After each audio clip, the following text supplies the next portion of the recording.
मारेगांव तहसील के बोटोनी में अवैध शराब और मटका जुआ के खिलाफ सरपंच व ग्रामीण महिलाओं ने अनोखा आंदोलन किया। कई बार शिकायत के बावजूद कार्रवाई नहीं होने से नाराज ग्रामीणों ने बस स्टैंड पर देसी विदेशी शराब की प्रतीकात्मक दुकान लगाकर विरोध दर्ज कराया। इसके विरोध में सरपंच और गांव की महिलाओं ने गांधीगिरी का रास्ता अपनाते हुए देसी विदेशी शराब की प्रतीकात्मक दुकान लगाई और चकना मुफ्त लिखकर प्रशासन का ध्यान आकर्षित किया। यह प्रदर्शन यवतमाल वनी मार्ग पर स्थित बोटोनी बस स्टैंड पर किया गया, जहां बड़ी संख्या में लोग एकत्रित हुए। गांव के युवाओं ने ढोल ताशे के साथ अवैध कारोबार बंद करने की चेतावनी दी। ग्रामीणों ने कहा कि यदि भविष्य में कानून व्यवस्था की समस्या उत्पन्न होती है तो इसकी जिम्मेदारी पुलिस प्रशासन की होगी। प्रतीकात्मक दुकान का उद्घाटन बुजुर्ग महिला जीजाबाई कोयचाड़े ने फीता काटकर किया। आंदोलन के बाद क्षेत्र में इस मुद्दे को लेकर चर्चा तेज हो गई है।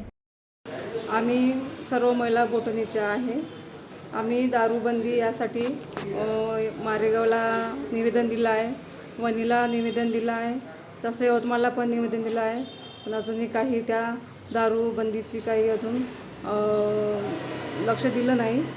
तरी आम्ही पूर्ण महिला उपोषण यासाठी बसणार आहोत आणि आमच्या पूर्ण महिलांना खूपच त्रास आहे या दारूचा।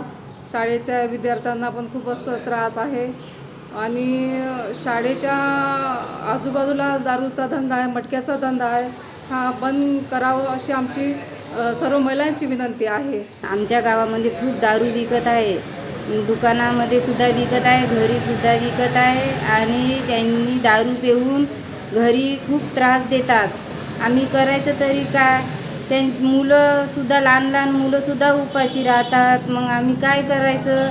आम्ही एकच विचार केला, पोलीस स्टेशनमध्ये गेलो होतो मारेगावला पोलीस स्टेशनमध्ये गेले। पोलीससुद्धा म्हणत होते आम्ही तर बोटुनीला आलो होतो दारू बंद करायला, पण दारू तर काही मिळाली नाही।